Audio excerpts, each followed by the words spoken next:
Bongga nga talaga si Kim Chu. Very emotional siya sa kanyang birthday greeting para kay Ogie Alcacid at sa kanyang personal wish na rin. Sa episode ng It's Showtime, nagkaroon ng short program na dedicated para i-celebrate ang birthday ni Ogie. Present syempre ang kanyang misis, si Asia Songbird Regine Velasquez Alcacid at ang kanilang anak na si Nate.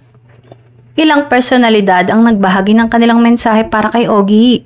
At isa na sa mga ito si Kimi. Nagpasalamat siya sa inspirasyong dala ni Ogie lalo na noong magpasikat, kung saan naging magkakagrupo sila at pinangalanan ang kanilang team na Faith Over Fear.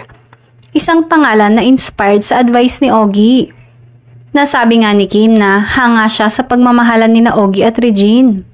Say niya, "Tsaka gusto ko talagang nakikinig ng love story niyo ni Ate Reg kasi lagi kang umiiyak. Tapos pag tinatanong ko naman si Ate Reg, naiiyak din siya. So, sobra niyong mahal na mahal yung isa't isa. Sana one day meron din akong ganun."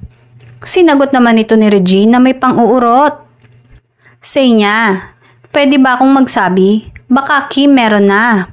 Hindi sa hindi mo nakikita, ayaw mo lang tingnan."